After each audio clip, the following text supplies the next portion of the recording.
Oke, kali ini kita bakal bahas sebuah sungai yang bukan cuma sekedar aliran air ya.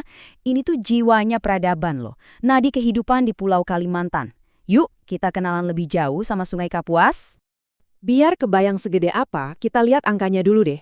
Panjangnya itu 1.143 kilometer. Ini resmi ya, sungai terpanjang di Indonesia. Bener-bener kayak garis kehidupan yang membelah Kalimantan dari jantungnya sampai ke laut. Tapi, tunggu dulu. Angka segitu tuh baru permukaannya aja. Di baliknya, wah, ada kisah soal naga, soal peradaban kuno. Dan sayangnya, ada juga tragedi modern yang sekarang ini justru mengancam nadi kehidupan itu sendiri. Oke, kita mulai dari awal ya. Kita mundur sedikit ke masa lalu. Ke tempat di mana mitos dan kenyataan itu nyampur jadi satu, ngebentuk siapa sebetulnya Sungai Kapuas ini. Nah, ini dia legendanya yang paling terkenal. Jadi, konon katanya ada dua pangeran kembar, namanya Naga dan Buaya. Sifatnya itu, wah, beda banget. Satunya jahat dan serakah, satunya lagi baik hati. Konflik mereka ini akhirnya bikin sang raja marah, dan mereka dikutuk jadi penjaga abadi sungai. Cerita yang sampai sekarang masih hidup di masyarakat. Dan jauh sebelum kita kenal Google Maps, ya, Kapuas ini udah jadi jalan tolnya orang-orang dulu. Buat masyarakat Dayak dan Melayu, sungai ini tuh segalanya. Urap nadi yang nyambungin 9 kabupaten dan kota. Jadi satu peradaban besar di sepanjang alirannya. Oke, dari dunia legenda kita loncat ke masa sekarang.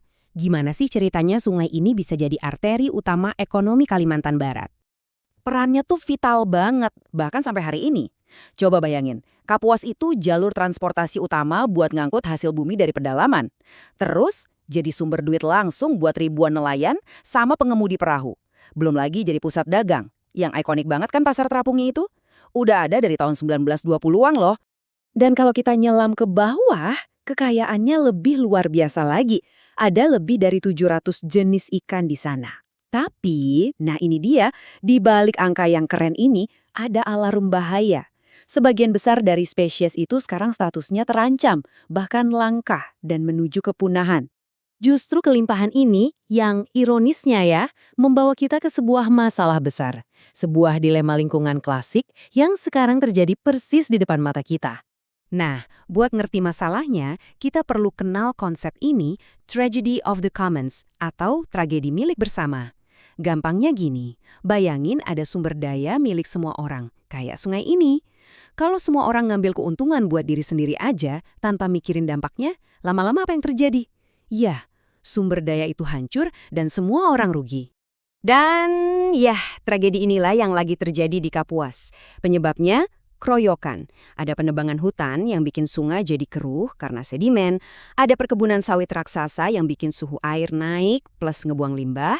Ditambah lagi pertambangan bauksit, limbah dari kota-kota, semuanya numpuk di sungai. Akibatnya bisa diukur dan parah. Airnya jadi makin keruh, suhunya naik, dan yang paling penting, kadar oksigen di dalam air anjlok. Padahal, oksigen itu kan nyawanya kehidupan di air. Ini tuh tanda-tanda ekosistem yang lagi sekarat. Puncaknya, coba lihat ini. Pas airnya sampai di Pontianak, ibu kota provinsi, statusnya udah jelas, tercemar berat. Air yang tadinya jadi sumber kehidupan, sekarang malah jadi pembawa polusi.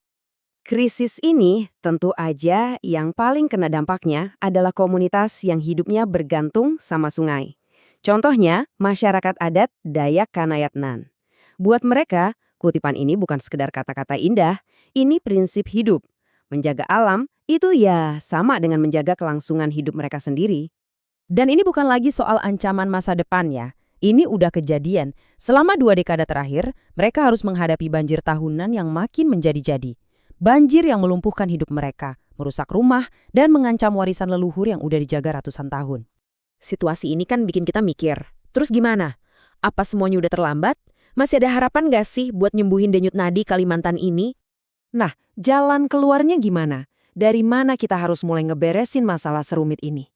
Ternyata jawabannya itu butuh lebih dari sekedar solusi teknis.